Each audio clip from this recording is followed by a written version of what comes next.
In the late 15th century, the Inca Empire, known as Tawantinsuyu, was the most powerful state in the Americas.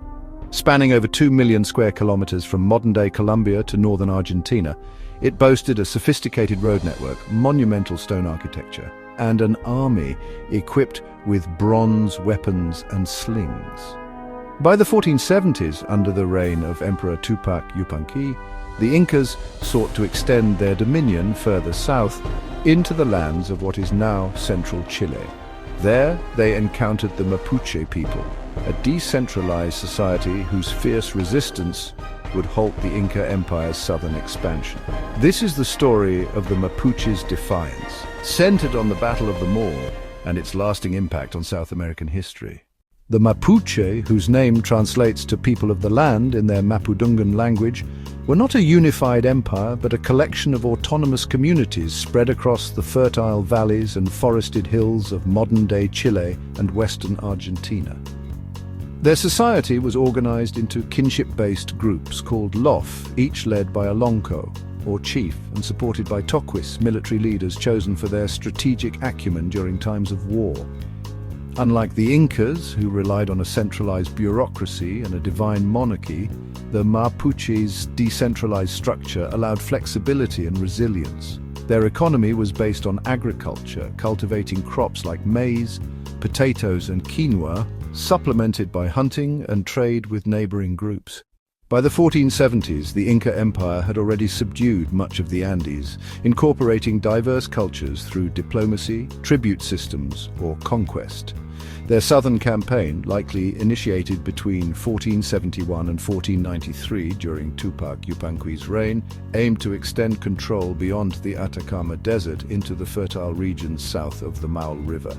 The Incas established outposts as far south as the Chapa Valley, constructing stone structures and integrating local populations into their labor system, known as the Mita.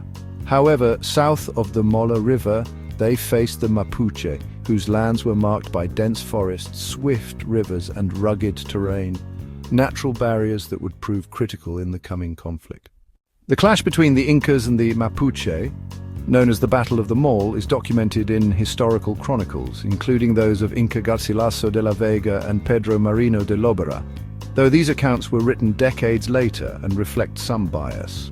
While exact dates are uncertain, the battle likely occurred in the late 1470s during the Incas' southern campaigns. The Inca army, numbering in the thousands, was highly organized, with soldiers trained in formation tactics and equipped with bronze maces, axes, and slings capable of launching stones with deadly precision.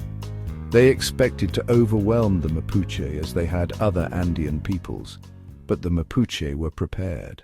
The Mapuche's military strength lay in their adaptability and knowledge of their homeland. Their warriors, often fighting on foot, wielded long hardwood lances, clubs called macanas, and wooden shields reinforced with leather. Some sources suggest they used bows and arrows, though these were less prominent than in Inca arsenals. The Mapuche's greatest asset was their guerrilla warfare tactics. Small, mobile groups of warriors, coordinated by toquis, exploited the dense forests and narrow valleys to stage ambushes. They targeted Inca supply lines, disrupted communications, and avoided large-scale pitched battles where the Incas' numerical advantage could dominate. The Battle of the Maule, as described in chronicles, was not a single engagement but a prolonged campaign, likely spanning several days or even weeks. The Maule River, a wide and fast-flowing barrier, marked the front line. The Mapuche used the river's banks and surrounding forests to launch surprise attacks, striking at dawn or dusk when visibility was low. Their decentralized command structure meant that even if one clan was defeated, others could continue the fight, making it nearly impossible for the Incas to achieve a decisive victory. The Incas, accustomed to fighting in open Andean highlands, struggled to adapt to the Mapuche's hit-and-run tactics and the unfamiliar terrain. Archaeological evidence supports the historical accounts. Excavations in central Chile have uncovered Mapuche settlements with defensive earthworks and wooden palisades, suggesting preparation for conflict. While no direct artifacts from the Battle of the Maule have been conclusively identified, the presence of pre-colonial Mapuche weapons, such as hardwood lances and stone-tipped tools, aligns with descriptions of their combat style. The Incas, by contrast, left behind tambos, way stations, north of the Maule River, but few traces of their presence appear further south, indicating their failure to establish permanent control. After days of relentless fighting, the Inca forces, exhausted and unable to sustain their campaign, withdrew north of the Maule River. This retreat marked the southern boundary of Tawantinsuyu, with the Maule River serving as a natural frontier. The Mapuche's victory was not just a military triumph, but a cultural one. By resisting Inca assimilation, they preserved their language, traditions, and autonomy.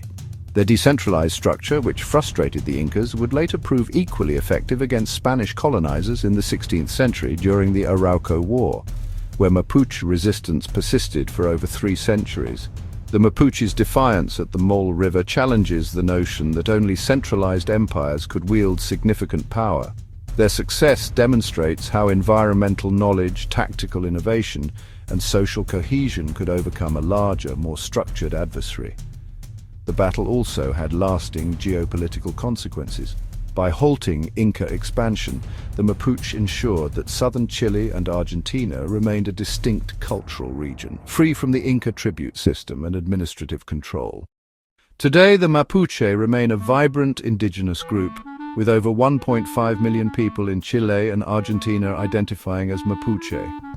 Their language, Mapudungun, is still spoken, and their cultural practices, including traditional weaving and ceremonies like the Nguilatun, endure. The Wenufoye, or Mapuche flag, symbolizes their ongoing struggle for recognition and rights, a legacy rooted in their resistance to the Incas centuries ago. The Battle of the Maule is a testament to the power of a determined people defending their way of life against overwhelming odds.